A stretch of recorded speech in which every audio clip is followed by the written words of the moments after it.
Luis Harvey es un profesional en expansión. Te damos la bienvenida, Luis. Muchísimas gracias. Muchas gracias. Buenas tardes. En algún momento de tu carrera, platícanos algo que te haya influenciado para comenzar a emprender, ya sea Nexus Capital o cualquiera de las empresas que hayas creado, o que te haya motivado a ayudar a más compañías a establecerse y a crecer. De dónde nació ese deseo? Mira, una persona que, a mí el que me dio la idea, en realidad, de levantar un fondo de capital privado para México, en la época, cuando a mí se me ocurrió en un tiempo, obviamente te tardas en madurar las ideas y hacer las cosas, eh, había un cuate que se llama Pedro Pablo Kuczynski, que todo el mundo lo conoce ahora porque fue presidente de Perú, y luego lo acaban de correr hace poco, pero es un tipo muy inteligente, que él trabajaba en una casa bolsa de Estados Unidos que se llamaba First Boston, y él fue la persona que hizo el primer fondo de capital privado enfocado en Latinoamérica, desde Estados Unidos. Entonces yo vi ese fondo y dije, oye, ¿sabes qué? Esto hace sentido, lo que le falta a México es capital para las empresas, el mercado de valores, la verdad es que pues no, para empresas chicas es complicado. Entonces, hacía sentido pensar en que un fondo de capital privado pudiera apoyar a empresas en México. Entonces fue cuando se me ocurrió echar a andar esto. En ese tiempo llegó un fondo americano, ay, ¿cómo se llamaban estos cuates? Se me olvidó.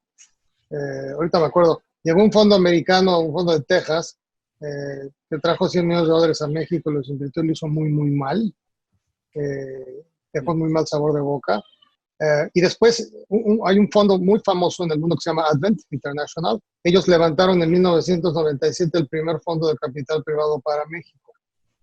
Y luego yo llegué y levanté el mío en 98. Entonces, pero Pablo Kuczynski en ese sentido es el que me dio la idea, ¿no? Viéndolo en los periódicos, ¿no? Y luego, en su momento también yo había platicado mucho con un profesor mío, no era mi profesor, fue mi jefe un tiempo. Yo trabajé un tiempo en la Secretaría de Hacienda mientras estudiaba en el ITAM. Trabajé con un cuate que se llama Juan Manuel Pérez Porrúa, un, un cuate que ha trabajado muchísimo tiempo en Banco de México, muy, muy, muy inteligente, que siempre platicamos de que tenía que haber una manera de que hubiera capital para las empresas en México. Entonces fueron las dos personas o sea, como que la idea, que te hacen tener la idea y para luego irla desarrollando hasta finalmente ejecutarlo. Excelente, muy bien. Oye, ¿y algunos libros que te hayan influenciado en tu carrera como empresario? Mira, yo creo que el más importante para mí es uno de los primeros libros que escribió Warren Buffett, que pues, Warren Buffett, como todo el mundo sabe, pues, es un cuate que creo que toda su vida es invertido en empresas. Nunca ha tenido un control de una empresa, pero ha invertido en empresas, ¿sí? Y es sumamente exitoso. Hay un libro de él que se llama Warren Buffett on Business, Principles from the Sage of Omaha. Es uno de los primeros libros que él hizo. Él te habla de cómo empezó su empresa, que se llama Berkshire Hathaway, cómo le empezó, con qué gente, y cuáles son y sus principios de cómo invertir. Yo creo que es un libro que a la gente es importante que la lea. Cualquier persona que quiera ser un emprendedor lo tiene que leer, porque, digo, independientemente de que de Warren Buffett es uno de los más exitosos del mundo, la manera como lo hace lo explica cómo empezó. Yo creo que es muy interesante para que la gente en este segmento del emprendedurismo se empiece a dar cuenta de cómo pueden hacer las cosas, ¿no? Y cómo alguien que lo hizo muy bien lo hizo en el tiempo también, ¿no? Yo creo que ese libro es de lo más importante que pueden leer. Luego, otros libros que yo creo que es importante, agárrense, eh, en la mayoría de las universidades, quizá el que empezó con esto era Harvard, pero luego muchos otros los siguieron. Los casos prácticos que te ponen, pues todos son buenos porque estás viendo una historia real, una historia de una empresa que agarraron y lo pusieron como un caso, ¿no? Y estás viendo la película de lo que pasó en una empresa, te pones a analizarlo, a tratar de ver cómo resolverlo, y luego ves cómo se resolvió, o cómo no se resolvió, y si tronaron o no tronaron. Pero yo creo que ese tipo de cosas, hay muchísimos de esos. son casos prácticos, que yo creo que sumamente digeribles, entendibles para que la gente vaya tomando ideas y formándose una experiencia, ¿no? Claro que sí, perfecto. Vamos a platicar un poquito acerca de emprendimiento en general. ¿Cuál sería tu definición, la definición de Luis Harvey de emprendimiento? Todo ser humano, o sea, tú cuando vas caminando en las calles, en cualquier ciudad del mundo, ves una serie de negocios, de cosas que a alguien se le ocurrió y lo echó a andar. O sea, es lo más natural que hay. Entonces, es el arriesgarse para hacer algo que genere un producto o un servicio que te dé para vivir. Entonces, pues es así de simple, ¿no? Digo, y el changarro de la esquina o Ford Motor Company, pues es lo mismo, todo empezó como un emprendimiento, ¿no? Entonces yo creo que al final del día es la evolución natural de cómo el ser humano agarra y empieza a tratar de subsistir. Y bueno, que se convierte en un negocio y que haga mucho dinero, eso es adicional. Pero básicamente eso es lo que es el emprendedurismo, es crear algo de cero, crear algo nuevo y hacer que funcione. Excelente, muchas gracias. ¿Y qué características debe de tener un emprendedor? Tiene que ser sumamente tenaz, tiene que estar dispuesto a fallar, a fracasar muchas veces, tiene que ser arriesgado, si no es arriesgado pues nunca lo va a poder hacer, y tiene que ser muy comprometido y dedicado en su tiempo, porque cuando empiezas algo, pues ya no hay tiempo libre, ¿no? Tienes que hacerlo. Y pues no es de que, oye, mañana no trabajo. No, pues sí, tienes que trabajar porque pues, a lo mejor tienes que trabajar, ¿no? Oye, si tuviste la suerte de que lo que hagas te permite tener cierto tiempo libre, qué maravilla. Pero ves que no, porque los negocios los echas a andar y cuando se echan a andar, pues siguen, ¿no? Entonces, pero sí, esas son básicamente, ¿no? Y tiene que ser gente honesta, también tiene que ser gente honesta, porque si no es honesta, no. Claro. ¿Y cuántas veces consideras que un emprendedor se cae para después tener éxito? Mira, si tú ves que más o menos el 95% de las empresas que se forman a los 5 a los 5 años después ya quebraron, entonces, pues la gran mayoría de la gente va a hacer varias cosas hasta que alguna de las ideas que tuvo le funciona, ¿no? Entonces, es un tema de no cansarse o de no desesperarse. O sea, las buenas ideas, tú puedes tener una gran idea, pero a lo mejor no funciona. Pues, si esa no funciona, pues se vendrá otra, ¿no? Pero sí tienes que tener paciencia, ¿no? Exacto. Y respecto a eso, ¿cuáles crees que son los elementos que fallan en las empresas y por esa razón no duran más de 5 años? Yo creo que hay varios elementos. Número uno es que la gente tiene que tener perfectamente analizado lo que quiere hacer. El producto o servicio que quiere hacer tiene que tener perfectamente claro quién más lo hace, dónde lo hace, cómo lo hace, con qué costos. O sea, tiene que tener claramente analizada la industria y tiene que tener claramente analizada la competencia. Si no tienes analizado a tus competidores, pues te pueden rebasar por la derecha, ¿no? Y tienes que estar vigilando lo que otros hagan. Pero parte importante de echar a andar un negocio, si lo vas a echar a andar, tienes que ver cómo lo vas a hacer para tratar de que el tuyo sea el mejor. Y si no el mejor, el que pueda competir contra el mejor. Entonces hay mucha gente que se lanza sin el análisis previo para poder realmente aventarse al ruedo. Y eso hace que mucha gente truene muy rápido, ¿no?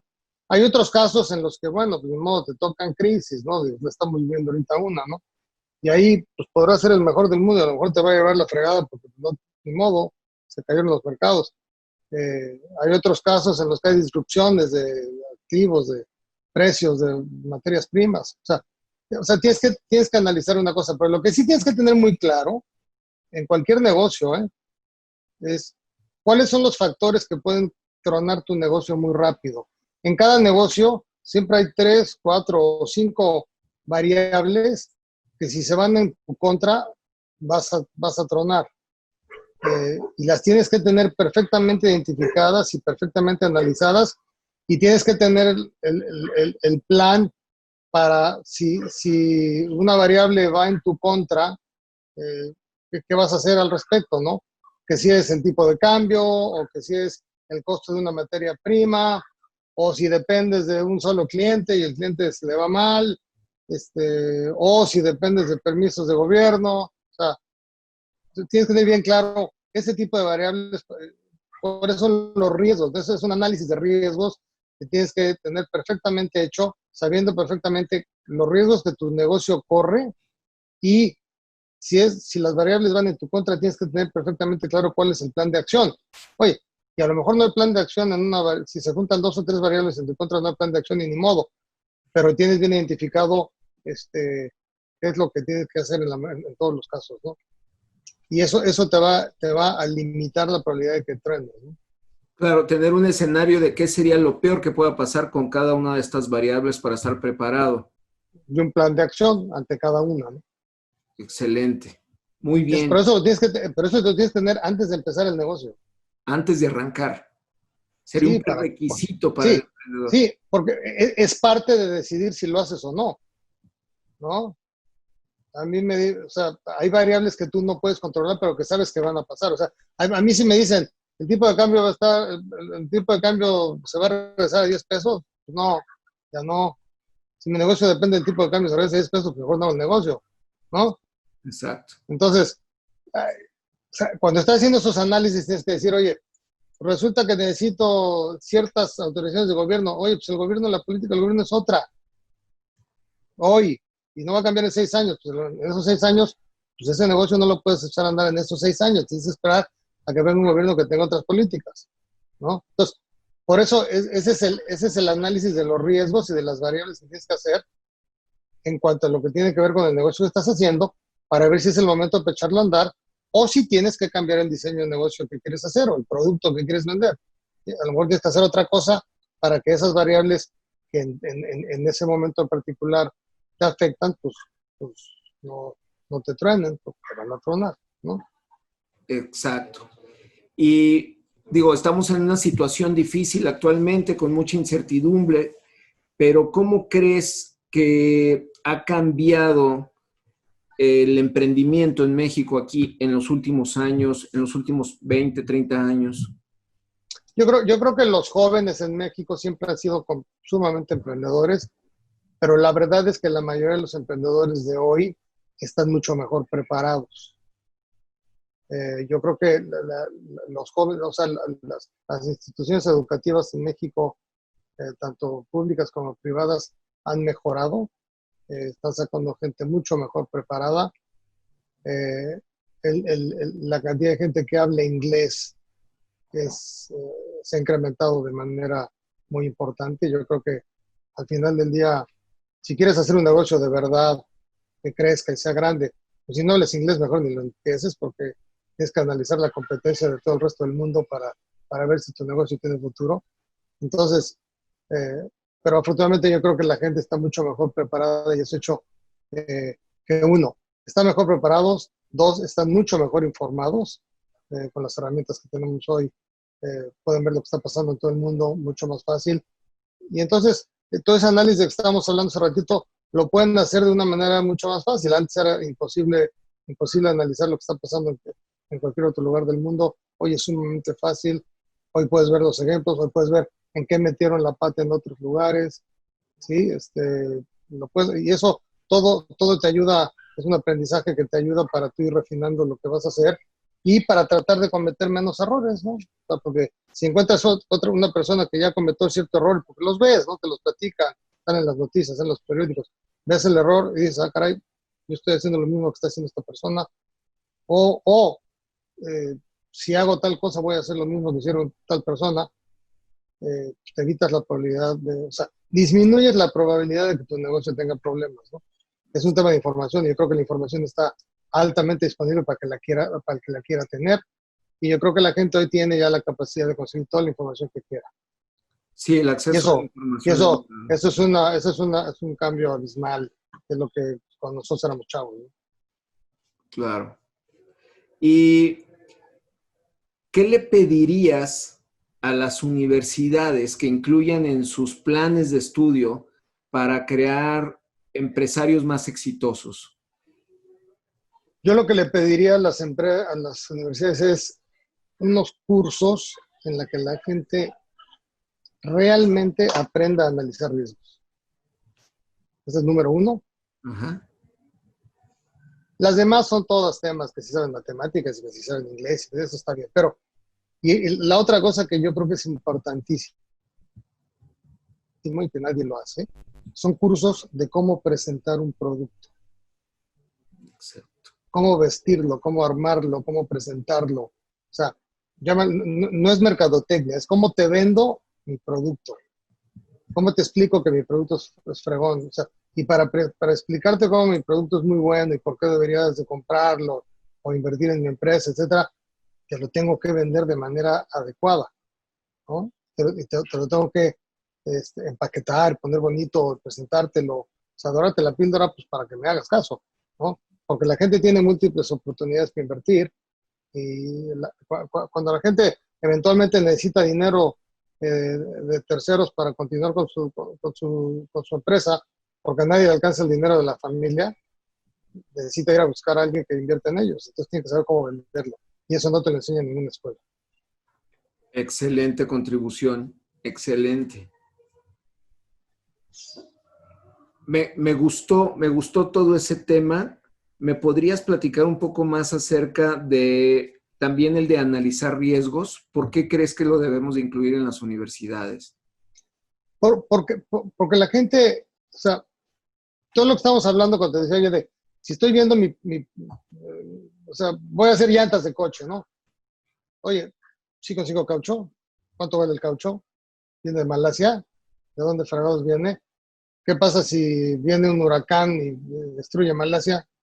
Sí, o sea, la gente tiene que analizar, son todas esas cosas que a nadie se le ocurren en un momento dado, o sea, hay que hacer que la gente tenga el rigor mental, el rigor intelectual de sentarse, analizar los riesgos y en base a ese análisis de riesgos, decir, oye, la idea que tengo sí es buena o la verdad es una idea que está bastante maldita, ¿no? O sea, tienen que sentarse a analizar todos los riesgos. Y ya habiendo analizado todos esos riesgos que tú puedas saber y buscar todos los que haya, ¿eh? Es buscarle todo lo malo. Si encuentras la manera de subsanar esos riesgos, bien. O si estás dispuesto a vivir con esos riesgos para hacer un producto, ¿no? O un Claro. servicio. Y eso yo creo que es una parte importantísima, ¿no? Me gustaría saber tu punto de vista de lo que debe de analizar un emprendedor en otra persona antes de asociarse. Mira, una asociación de una empresa es como cuando te casas. Eh, pues te casas y no te quieres divorciar, ¿no?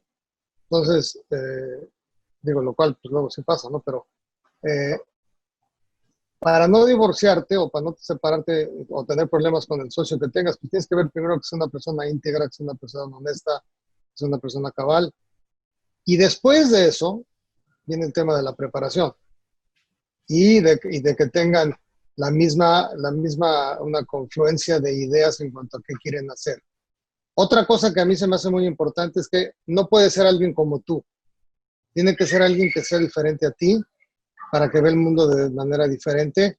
Y a la hora de analizar todos estos riesgos que hablamos, a la hora de analizar las oportunidades que hay en el futuro, a la hora de ver cómo lidiar con lo que sucede en el día a día, lo vea de manera diferente para que puedas tener plática y puedas tener una visión del mundo diferente digo, inclusive una preparación diferente, siempre ayuda para poder reaccionar ante lo que venga. Excelente, muchísimas gracias. Eh, ¿Qué necesitaría una empresa para escalar y dejar de ser pequeña? Digamos, es una empresa que ya lleva 5 años en el mercado, se ha mantenido en un tamaño pequeño.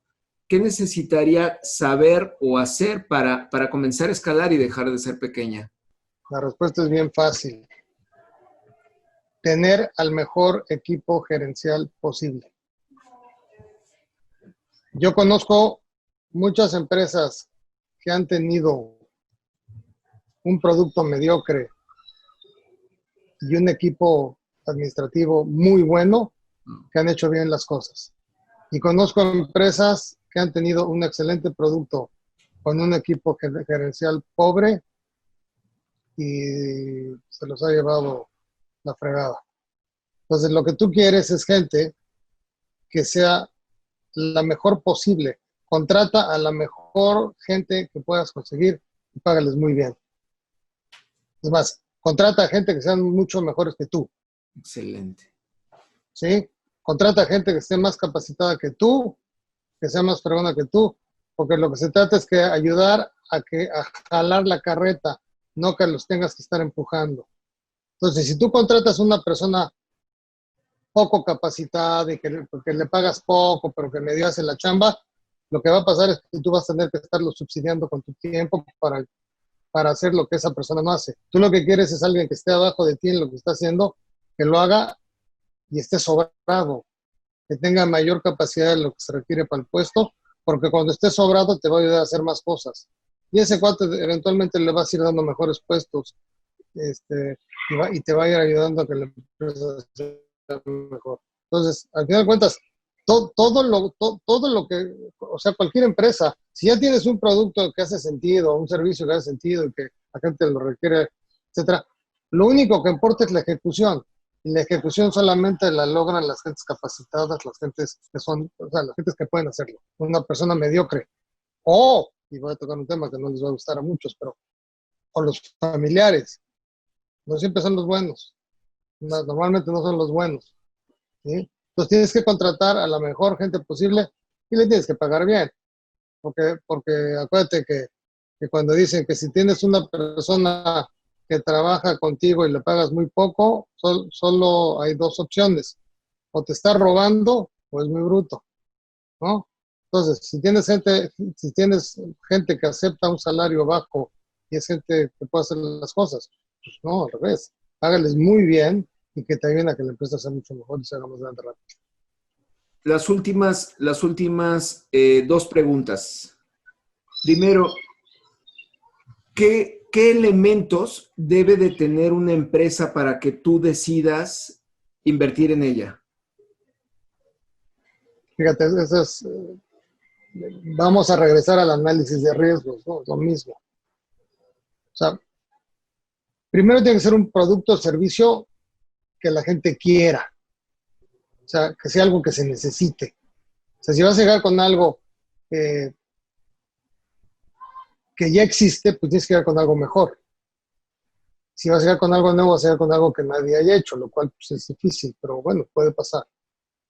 Segundo lugar, tiene que ser una empresa que las variables que la afecten sean controlables. Por ejemplo, si tienes una empresa que depende de una materia prima para realizar el producto, solo de una materia prima para realizar el producto, ¿no? O sea que la gran parte de su costo de producción está ligado a una materia prima, pues es difícil que lo hagas. Si te voy a poner un ejemplo, nosotros tuvimos en la época de Nexus Capital, invertimos en una empresa que hacíamos botellas de PET, como las de refrescos. Oye, nos iba re bien, pero el 95% de nuestro costo de producción era la resina PET. La resina PET proviene del petróleo. Entonces nos iba súper bien y hicimos todo el proceso para sacarla a bolsa en México y en Estados Unidos. Y 3 semanas antes de salir a bolsa, el presidente George Bush invade Irak, ¿no? El petróleo se dispara. El petróleo se va a las nubes. Pues obviamente se acabó la oferta pública y se acabó. Y esta compañía tenía otro problema, que dependía de muy pocos clientes, porque fabricaba las botellas de PET con una materia prima que era casi todo el costo, y le vendía a los embotadores de refrescos, que son 5, ¿no? Y de los cuales primordialmente le vendía a Coca-Cola, ¿no? Claro. Pues le vendía muy poco a Pepsi y a los otros, porque no importaba. Entonces, pues ya te subieron el costo horrible porque se subió el petróleo y tú no le puedes traspasar tu incremento en costo a tu cliente así nomás porque no te dejan. pues te viene el apretujón de márgenes y pues, obviamente tus números cambian radicalmente. Entonces, esos son el tipo de cosas que tienes que ver empresas que no dependan de pocos proveedores, que no dependan de pocos clientes. Otra cosa que es importante, que tengan acceso al consumidor final, para mí. Si tú, por ejemplo, las empresas que le surten a la industria automotriz, que hay muchas, pero pues, tú tienes que ir a que te autoricen los precios, en cuánto les vas a vender las autopartes. Tú llegas con Ford o con Volkswagen o con lo que quieras a venderles el producto, pues te van a dejar ganar, pero quién sabe cuánto, ¿no? Claro. Y como es tu único cliente, pues a ver cómo le haces o sea, tu rentabilidad depende de lo que el señor decida. En cuanto que si tu rentabilidad depende de que te vayas al consumidor final, pues el mercado va a decidir y tú si haces un producto muy bueno, pues lo vas a subir el precio. Si haces un producto malo, pues no lo vas a subir el precio, pero ya depende de ti. No depende de que otro cuate te diga qué hacer o qué no hacer, ¿no? Pues son ese tipo de cosas que se está revisando para entrar en una empresa, ¿no? Y la competencia, si estás en un mercado que vas a competir contra monopolios, pues va a estar muy complicado, ¿no? Exacto. Entonces, por eso tienes que ser lo más abierto, que tengas muchos proveedores, que tengas muchos clientes, o sea, evitas riesgos, ¿no? Perfecto, excelente. Entonces, básicamente.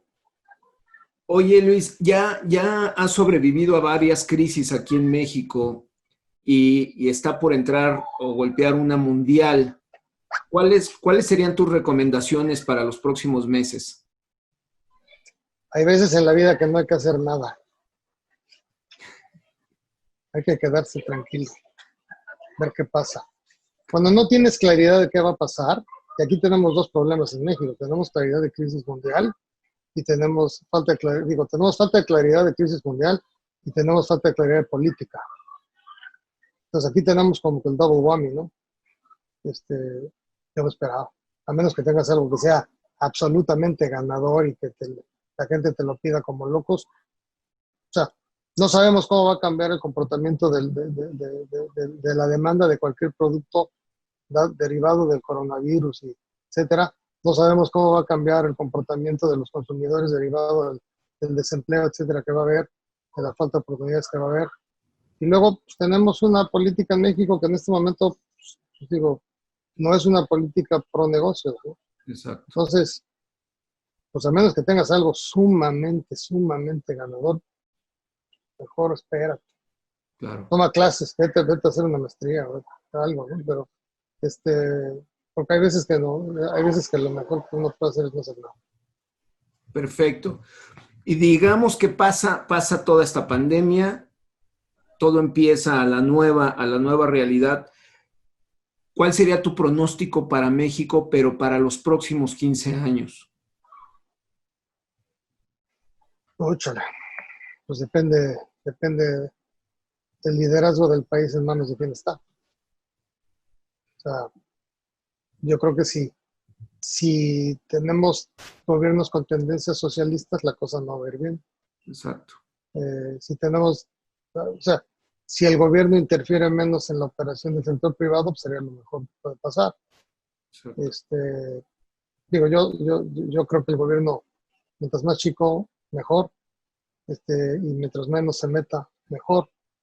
Entonces, pues en este momento, digo, de aquí a las elecciones de 2021, o sea, o dependiendo de lo que pase en los próximos 4 años, veremos las perspectivas del país. Yo creo que este país tiene todo para salir adelante de manera espectacular, pero con un gobierno que ponga las políticas adecuadas para que el emprendedurismo tradicional del mexicano, para que la preparación de los mexicanos, que cada día es mejor, sea utilizada. Lo que menos queremos es que todos esos ingenieros que se producen en México al año, que por cierto ya son más que en Alemania, los que producen en México, pues están yendo fuera, no están quedando aquí. Toda esa gente que puede generar actividades productivas muy interesantes, si las condiciones para hacerlo no se van a dar aquí, se van a ir a otro lado, entonces pues van a progresar, pero en otro lugar, no va a ser aquí. Entonces yo creo que estamos entrando ya a política y ese es un tema que podríamos estar horas, ¿no? Así es, ese es un tema para otro café. Exacto. Perfecto, Luis, pues te agradezco muchísimo. Déjame recomendarte, porque en las preguntas que me mandaron hablaban de algún otro libro que podría leer gente. A mí me gustaría que le recomendaras a los chavos que están con ustedes. Hay un grupo de capital privado en Brasil que se llama 3G Capital, Ajá. que te voy a decir lo más interesante de estos cuates. Estos cuates crearon un fondo nuevo cuando su fundador es un cuate que se llama Jorge Pablo Lehmann, tenía 60 años. Oh. Creó un fondo nuevo. Ellos compraron Anheuser-Busch, compraron Heinz, compraron una bola de empresas, Burger King, etc. Y les han sido súper exitosos. Pero digo, tienen un libro que se llama Think Big, pero lo importante del libro es te muestran cómo formaron ese fondo. Esos cuates ya habían hecho cosas en la vida, pero luego ya a cierta edad decidieron juntarse y ya grandes hicieron una cosa completamente nueva. O sea, a los 60 años hicieron algo completamente nuevo y les ha ido de maravilla. Entonces, para que la gente entienda que el emprendedurismo es en cualquier momento, no es cuando tienes 25 años, es en cualquier momento. Y pues la gente puede estar chambeando en lo que quiera y un día cambia de idea y se le ocurre inventar algo y le sale. Entonces, son cosas que sería interesante para la gente, o sea, leer ese tipo de libros para ver que siempre hay oportunidades. Inclusive ahorita que la cosa en México se ve muy triste, puede haber oportunidades, hay que estarlo viendo, pero pues hay que ser muy riguroso en el análisis de los riesgos para ver si te avientas o no te avientas. Claro. Y si no, mantener lo que ya se tiene. Exacto. Think Big, perfecto. Y te reitero, te acabas de convertir en uno de los padrinos de la universidad. Cualquier otro libro, cualquier otro tema, cualquier otra cosa con la que quieras colaborar, tienes la puerta completamente abierta. Rafa aquí está haciendo un trabajo excelente. Posiblemente nos crucemos pronto en algunos otros proyectos, porque tenemos la misma visión de estar ayudando a la gente, a las empresas, a los emprendedores, y en estos momentos, si no nos damos entre nosotros las manos, nadie va a hacer nada. Hay que echarle ganas de ayudarnos todos a todos. Así es, definitivamente.